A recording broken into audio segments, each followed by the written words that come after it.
I just really wanted y'all to know that I'm good. There are no crying videos scheduled. There are no psych meds in my system that could make me say or do anything that's not my usual self. And last night, as I went to sleep after a very long week, last weekend leading up to this week, I was really felt a lot of anxiety. I came into this court case with a lot of different thoughts and feelings just kind of running through my mind. I'm still waiting on TMZ, Atlanta Journal, and various other news outlets to get the transcripts from my actual divorce trial to be unsealed. The judge illegally sealed our court documents because he wanted to minimize his exposure about his abuse in power, his heavy hand, and his rulings being completely egregious. Also, he didn't want anyone to see that every time I attempted to talk, to explain anything, or any time that my attorney attempted to explain anything during the divorce trial, after waiting 2 full years, swimming in legal fees that I never asked for.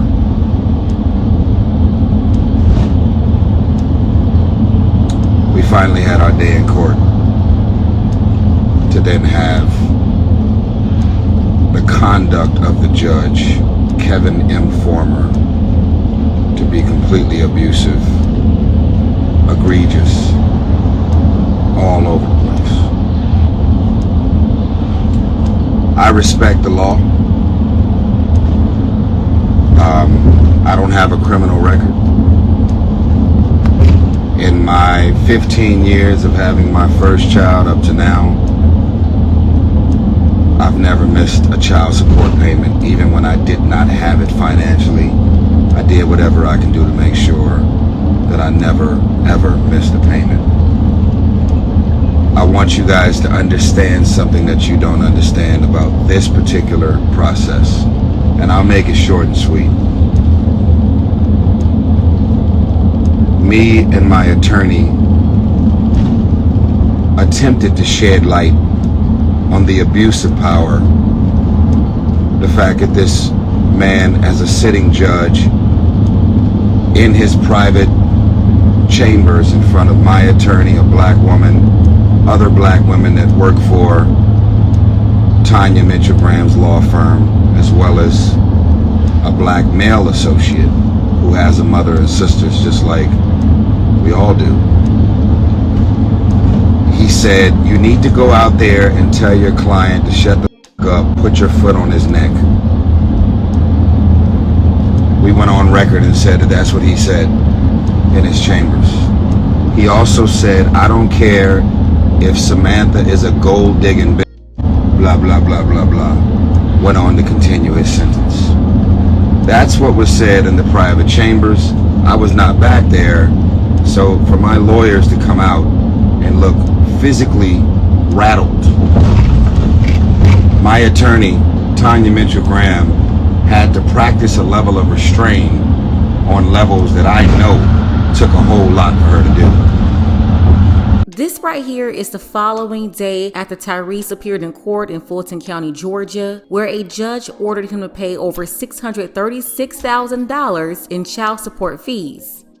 $237,000 of it will go to his ex-wife, while $399,000 of it will go to her lawyers.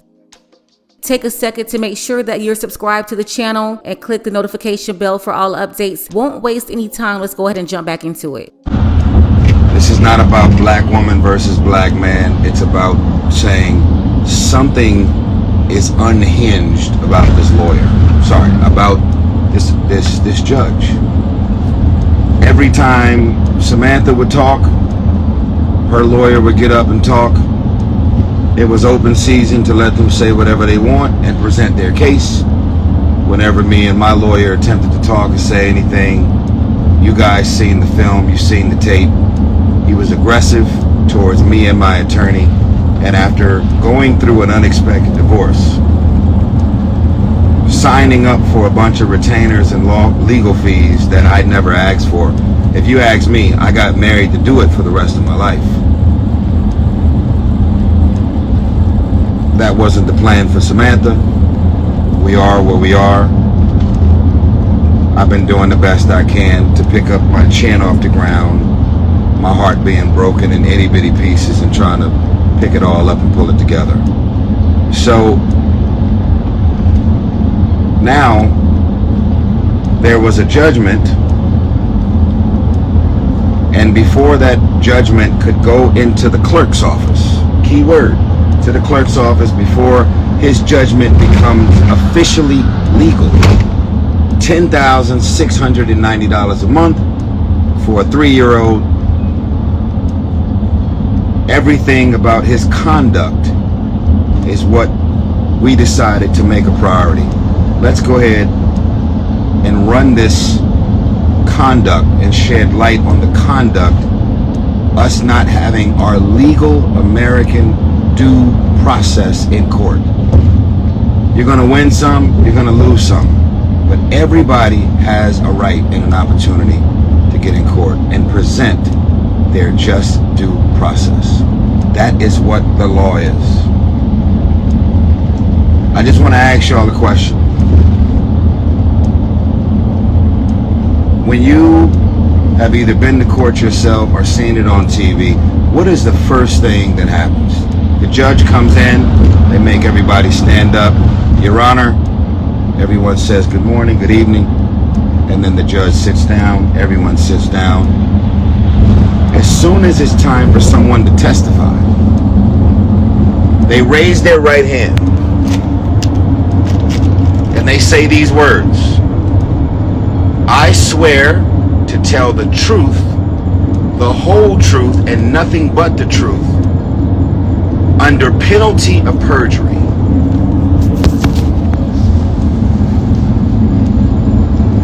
At this point, with what I and a whole lot of people have experienced and still experiencing, when it comes to that, they might as well get rid of that. They might as well take the whole right hand truth, whole truth, nothing but the truth, under penalty. They might as well just get rid of that. In the family law court system, under penalty of perjury, it is open season for women to tell lies. Whatever version of the story, whatever twist, even if you come up on the stand to testify, you lie at 5:01 and get caught in a lie at 5:02, and then you change the story at 5:04, and this is all happening in real time, and the court reporter is there typing all of the lies and the inconsistencies of the story every step of the way, under penalty of perjury. Yeah, and the judge is going to ignore her lies because the person they're trying to nail down is you. And you're sitting there. Your relationship with your child or children is completely compromised. You're sitting there, asshole ripped up from all the legal fees. You're getting your ass served on a plate, ripped up legal fees that you never asked for, that you never signed up for. Doesn't matter if you have money or not. Nobody wakes up on a Wednesday and says, I'm going to take all this hard-earned money and go put it in the pockets of attorneys. Nobody does that. Bear in mind, the judge ordered Tyrese to pay almost $400,000 to his ex-wife's attorneys. $400,000. In the back child support, his ex-wife is getting $237,000. The attorneys walked away with a bigger judgment than their client yesterday. But if you have proper representation and they go above and beyond to do the best that they can on your behalf, I think it's very respectful and honorable of you to pay your legal fees, which I've always done.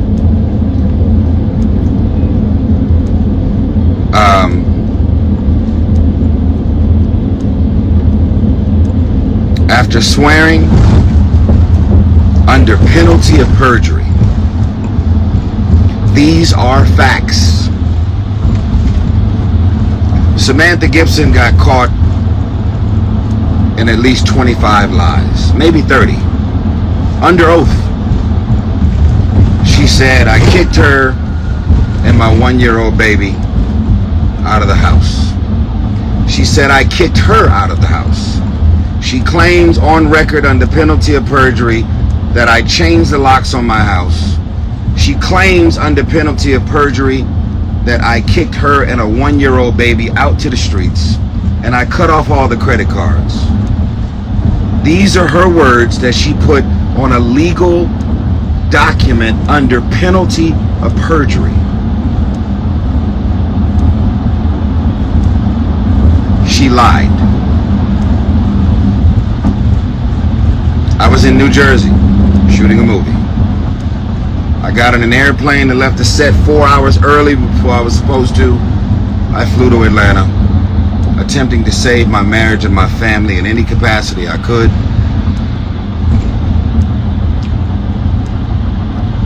She got wind of the fact that I was flying home. Her and her mother, stepfather, her trainer, best friend, Chandrika, they all ran to the house, 6, 7 deep, packed up 50 boxes, left the house on their own. They were never kicked out. They were never put out. That's a lie under penalty of perjury. The credit card that I cut off was not her personal credit card. It was the credit card from a joint account that me and Samantha shared. You leave me, you take my daughter from me, from us. You want me to leave my credit card active that we both shared so it could be open season to charge my credit card on whatever you want? That doesn't make any logical sense. You packed up all your shit and left the house while I was out of town working on the movie? I have to go back out of town to go finish making this movie? You think I'm about to leave my house wide open for you and all your friends to do a home invasion again and steal all the shit out of the house? I still don't know what she took to this day. I got robbed. Yes, we resided in the same house, but I'm the only one with legal paperwork that says that I actually own the home. So technically, I was actually robbed. A home invasion, and there were 6 accomplices that stole all out the house. What did they steal? What did they take? Her belongings? Did they take any of my belongings? I don't know. I wasn't there. She never sent me any photos or videos of anything that was taken out of the house. But one thing's for sure, I never put her and my daughter out of the house. So obviously Samantha lied about getting kicked out of the house. She ran the social media into the court with that story in order to gain sympathy. Tyrese, though, he seems to be surprised with all the lies and manipulation, as if he really expected for her to play fair. That's his first problem. And when the locks were changed, and I got the receipt with the date, the name of the locksmith company that I used, the locks were changed 4 days after she moved out on her own. Because after talking to my team, they was like, yo, what if she comes back? The door, the code, what if they come back? They'd be like, oh, we left something in the basement. It could be anything. You should get your locks changed, bro. You're out of town. So that's what I did. But is it okay to lie under penalty of perjury? If you're in the family court system, it's open season for lies. You can say whatever you want to say under penalty of perjury. You will never be in contempt of court for being caught on as a liar as a woman. You'll never deal with any repercussions. You'll never be arrested. You'll never have anything to happen to you. And you have literally somebody's reputation up, their career up, business deals, opportunities, things that were brewing and going on. You have messed up your family dynamic with the lies that have been documented on a legal binding piece of paper. Crazy thing, this is not the first time that Tyrese had to go through this. He went through the same stuff with his first wife. I do not understand how he got himself caught up with this chameleon and somehow got tricked all over again. He really thought he was dealing with a good woman. Under penalty of perjury. So now, in closing, there was a paragraph in my prenuptial agreement that clearly states that after we signed a 75, 85 page prenuptial agreement and document, we didn't just sign the last page. We signed and put our signature on the corner of every page of the document. She had her own lawyer. I never hired her. I never paid the retainer for her attorney that did her prenup. I did mine. She did hers. We both had our own individual counsel to go over everything and all of the terms of this prenuptial agreement. One of the terms in the prenuptial agreement, I'm only speaking on this because this is public knowledge. One of the terms inside the prenuptial agreement that no lawyer, no judge, nobody could undo or change is that if Samantha wants to argue about the realness or the validity or the legal binding document called a prenuptial agreement, if she wants to argue anything about anything that we signed off on and put our signatures on, then Samantha Gibson is 100% responsible for covering all of her own legal fees pertaining to arguing about anything that has to do with the validity of our prenuptial agreement.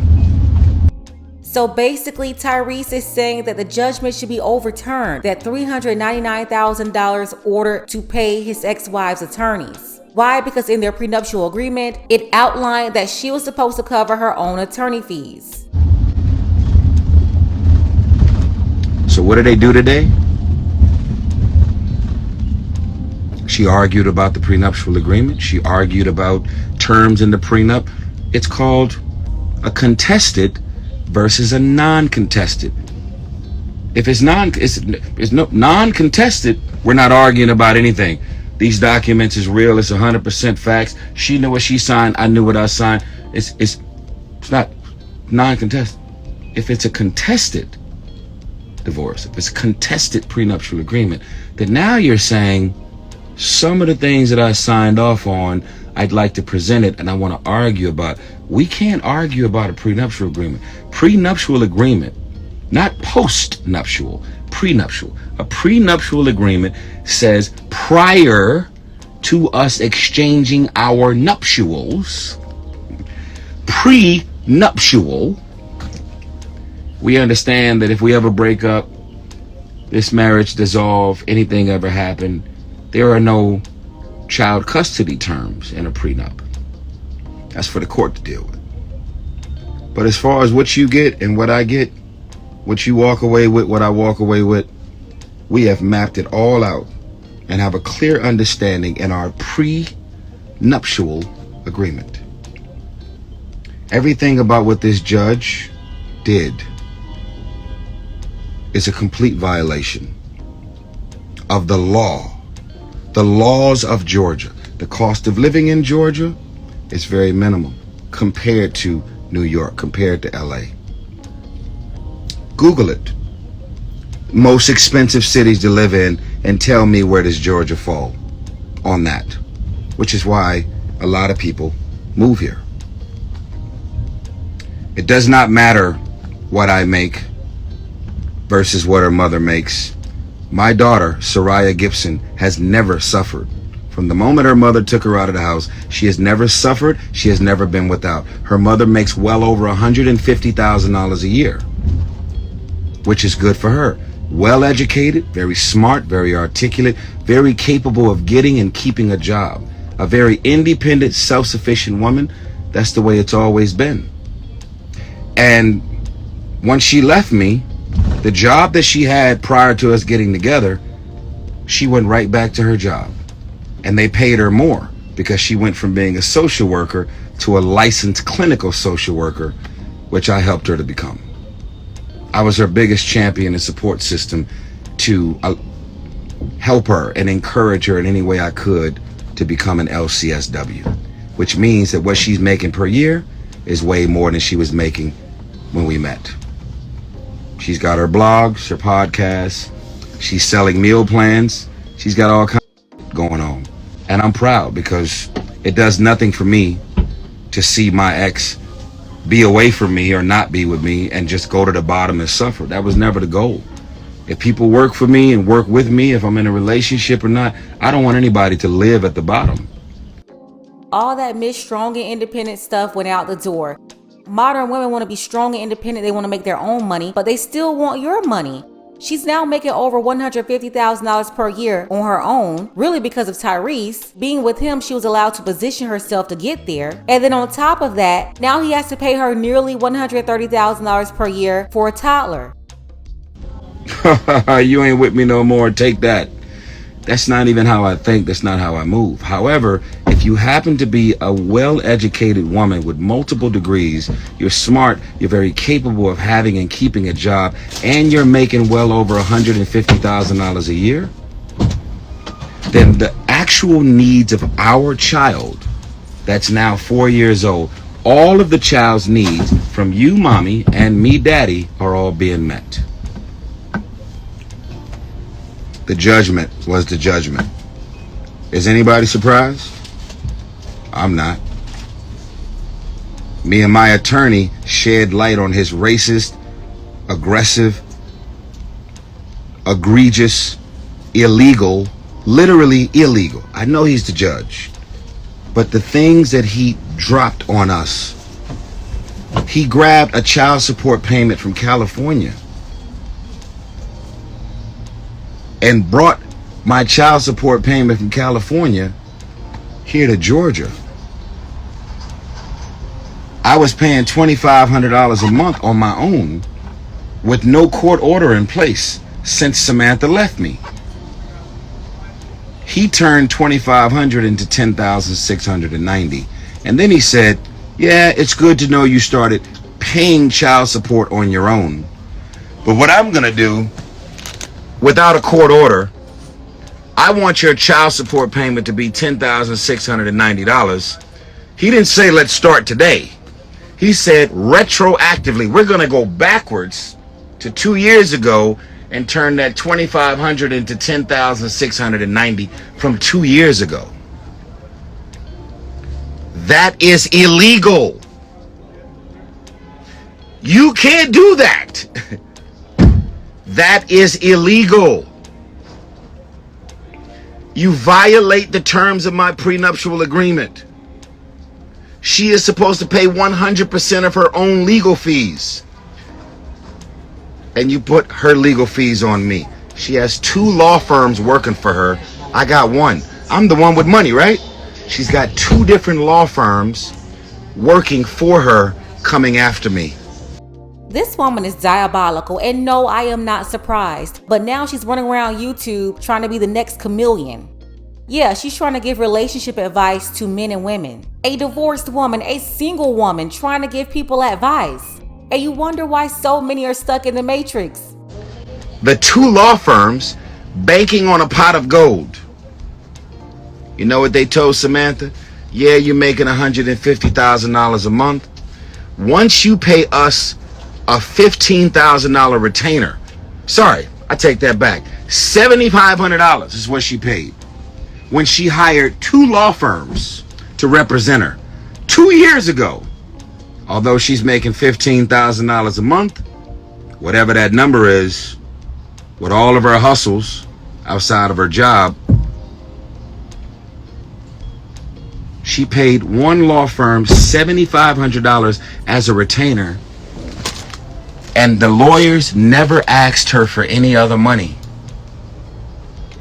And my attorney in court today asked him, hey, if Samantha's making over $150,000 a year, she's very capable of paying her own legal fees.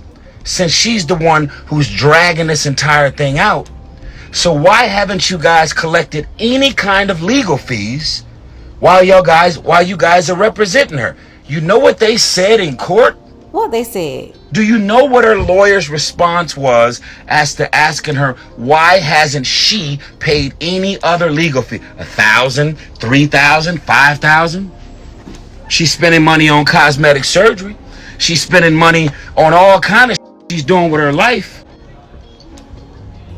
The basic needs of a child are all met. So all of this money that you're getting is money that you're getting outside of what I'm getting.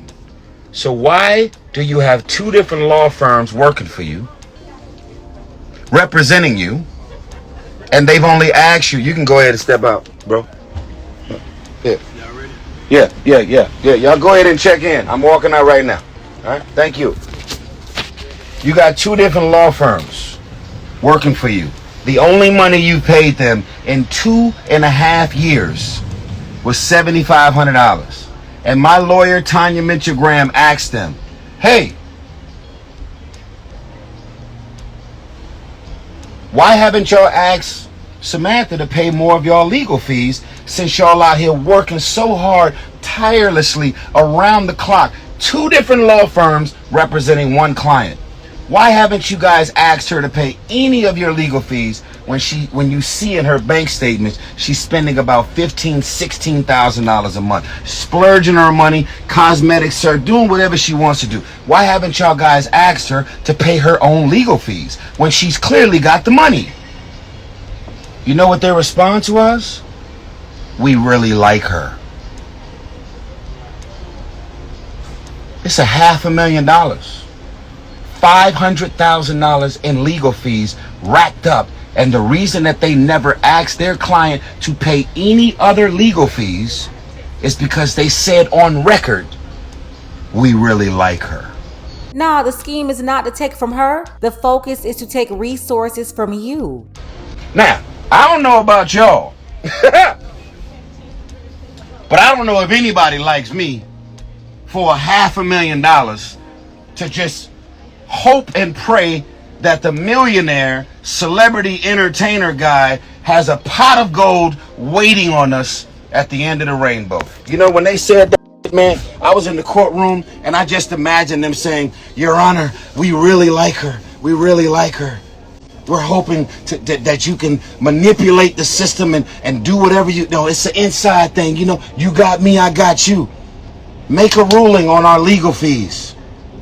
The prenuptial agreement says that Sam is supposed to pay all of her own legal fees because everything about what she get and what I get when the divorce is over has already been established. Let's go ahead and forge this document.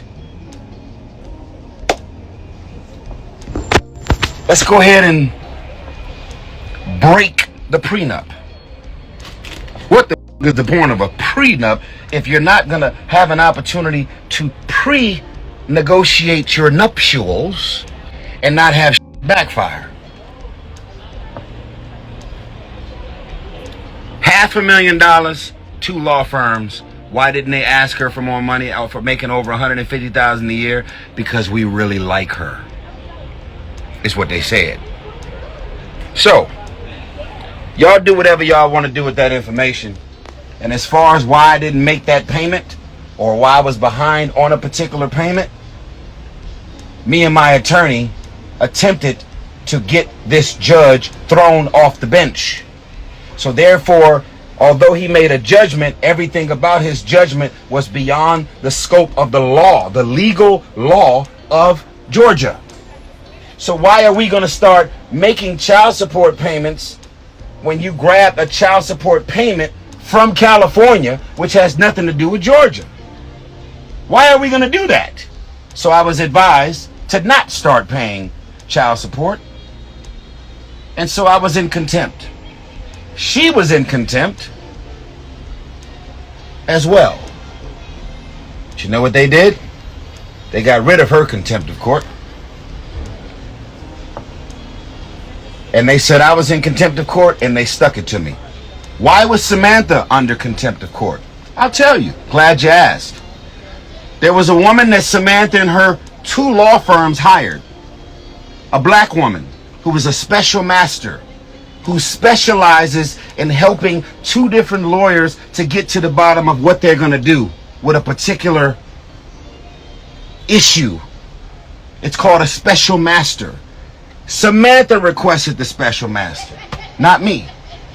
The woman, this black woman, did her job and did it well.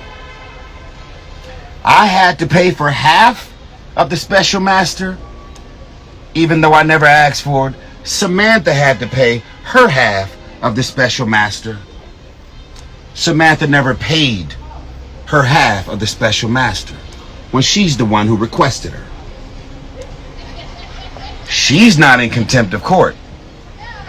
But what I'm in contempt of court of, they stuck it to me.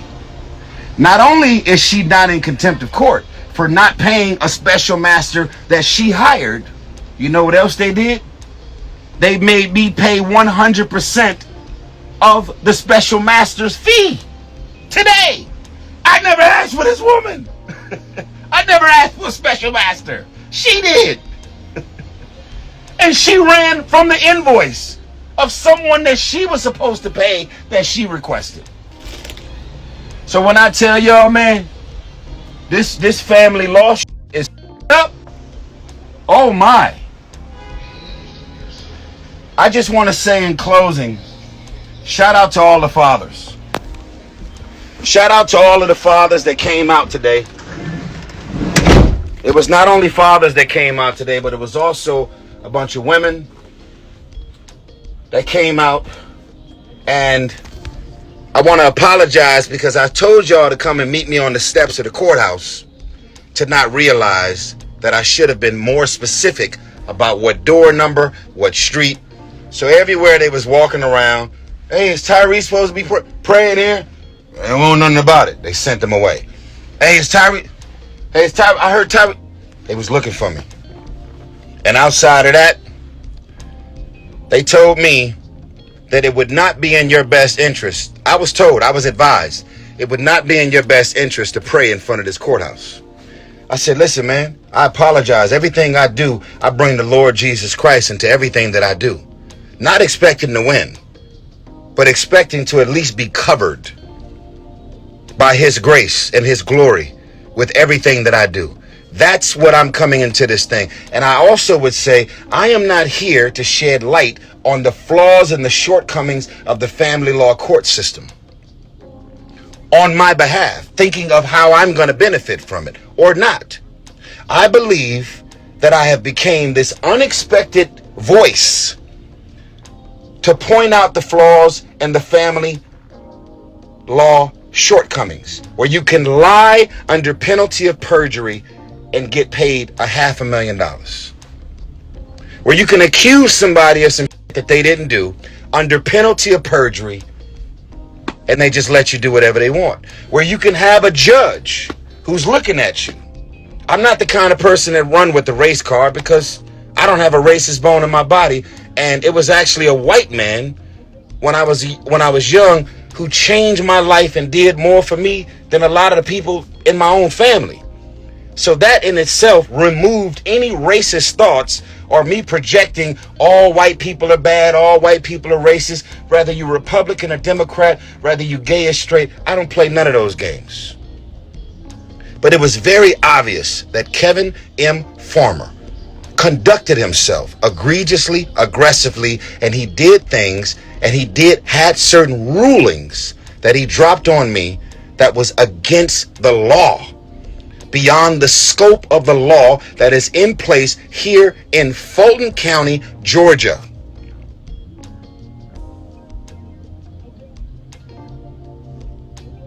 These are facts. They told me, we would advise you, Mr. Gibson, to not do the prayer outside. And I said, why? I went on my social media. I invited the press to be in the courtroom under a Rule 22. And I also invited all my friends and family and loved ones, which I consider my supporters, to come out and pray, not just for me, but for all men who have been dealing and being on the receiving end of the family law court system that just does not tend to work in the favor of men. Period. Fathers, you walk in, a man, Doesn't matter what you say, what receipts, what proof, what evidence that you didn't do what you're accused of, whatever the case may be. You just gonna get the shaft, man. You got it coming. That's what it is. So, they told me not to pray in front of the courthouse. And then they threw something else at me. Hey, man, you could be arrested. I said, for what? This is a peaceful protest. We're out here to pray, hold hands. You know, all the fathers and whoever else show up. This is a peaceful prayer. I have a legal right for a peaceful protest. Why would I be arrested? Well, if a fight breaks out, if a riot, if cars are damaged, if anybody decides to show up as an agitator to try and do anything, to create a scene, you could be held responsible and you could be arrested for that. Got you. Okay, so now I got to shut down my prayer. And everybody who showed up, 7:45, people there early, everybody that showed up, every door they went to, they got turned away.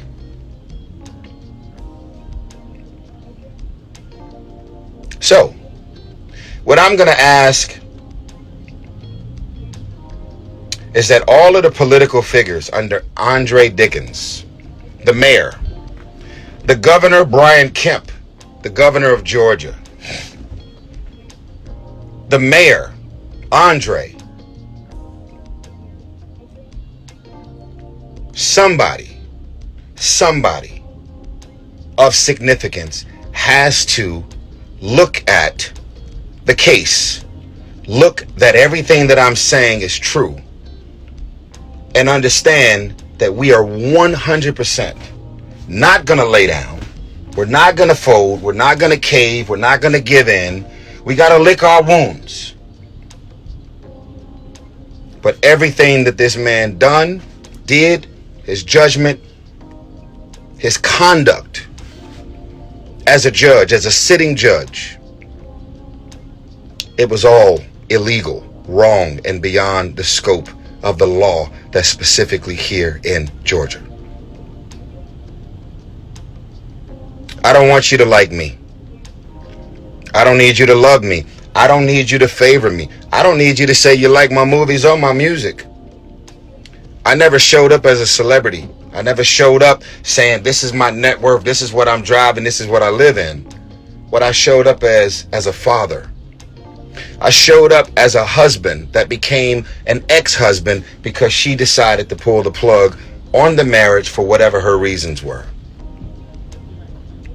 That's what happened. You decided to leave your life. When we got married, in the Bible, we become one flesh. That's the tattoo that me and you got on our hands, Samantha. So as one flesh, you decided, we didn't make a commitment to each other. Through thick and thin, for better, for worse, for sickness and health, till death do us part. We didn't make a commitment to each other. We made a commitment to the Lord Jesus Christ. No, Tyrese, you made a commitment. But your educated city girl here, she played you. This was all a setup. You decided what you decided. Now, not only did you leave me, but you left the life and the lifestyle that we had, that we were living, to then decide, I don't want to be in this life and lifestyle anymore, but when I leave, I want to take this life and lifestyle with me. All while making over $150,000 on your own. So, Mr. Gleckman, attorney, Mr. Alexander, attorney, Mr. Bloom, attorney.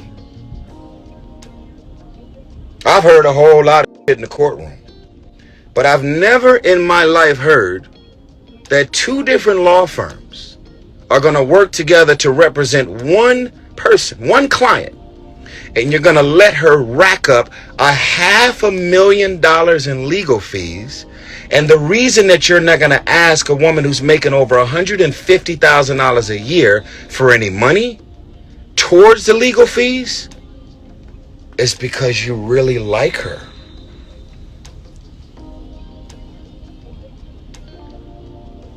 You really like her. $500,000. Don't worry about it. We really like you. I I done heard a lot of in my day. I ain't never heard that one. And Judge Farmer sat there and let him do it. That's what he did. He said, oh, you and Tanya Mitchell Graham gonna try and get me thrown off the bench because of my conduct? So now the other judges went over all of his conduct. We got 20 pages, which is public knowledge, by the way. You can look it up. Pull up the transcripts and the details of what we shed light on Judge Farmer and his conduct. So they looked at all of the stuff that he said and he did. He illegally sealed all of the words that was used in the courtroom during my divorce trial. When I say illegally sealed, my lawyer or Samantha's lawyer are the ones supposed to request for the documents to be sealed. We never requested the documents to be sealed during the divorce trial. He did it on his own. Why did he seal the documents? Because he didn't want anybody to read the transcripts to show that his conduct was f***ed up.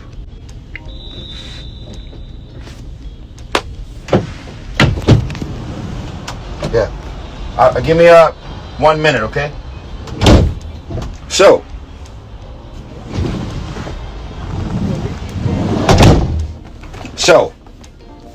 I don't want y'all to be worried about me. I am licking my wounds and I'm hoping for justice. And I wanted to go into all of these details because, again, I want to tell y'all, man, the house, the cars, the movie announcements, the stages, the concerts, and all that shiny, winning. I'm not here to motivate y'all from just winning. I'm here to motivate y'all from my wounds, my losses, where I slip in and out of mentally, the things that people say to me that really change my life and motivate me, the highs, the wins, the magic, the beauty of success, along with those peaks and those valleys and all of them dark places that us as human beings can naturally go. Being a celebrity doesn't stop you from slipping into depression. Having money in your account doesn't stop it. You wouldn't know that if you wasn't famous or didn't have money. I am a human being. I am a father. I am a man that is still to this day beyond confused and devastated that she decided to leave me and leave me the way she did and never come back. So, in the midst of her going 2 full years doing interviews and podcasts and doing Miracle Mondays, she called my current girlfriend, who never asked to be here, a Jezebel several times. You ain't got to say my name. Who else are you talking about? You talking about me? You talking about my girl?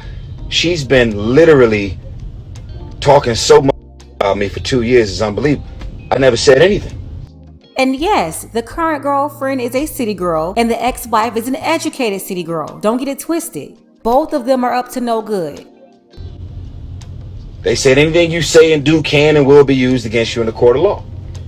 So I did a couple things, couple pieces, but really didn't start speaking up and speaking out about what was really going on until we did our divorce trial. That's when it was time for me to speak up. Because as soon as it was time for us to speak up in court, Judge Kevin M. Farmer shut us down. Pull up the transcripts that he illegally sealed. Pull up the transcripts. All right, so Tyrese, he had a prenuptial agreement, tried to protect himself the best way he could, and honestly, if he did not have that in place, things would have been a lot worse. They're not fighting over the divorce. All of this right now is over child custody and support. And honestly, they're not even fighting over child custody. The argument is 1, over the child support amount, and then 2, Tyrese being ordered to pay for her lawyers. So this is not over for them because Tyrese and his attorney, they are going back to court. They're trying to appeal what this judge set in place. I did, however, wanted to show all of his comments because a lot of people, they will take the headlines, misquote a lot of stuff. So yeah, it was important to hear that. And it's also a learning lesson. So many lessons can be learned here by just listening to what he was just saying. So much here.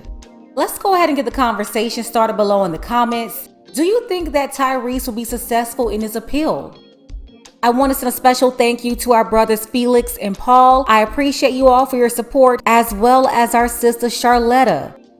Don't forget that you can support this channel as well. Links to Cash App and PayPal are below. Ladies, fellas, want a balanced analysis, want the truth from a woman's perspective? Then you're going to want to subscribe to this channel and don't forget to like and share.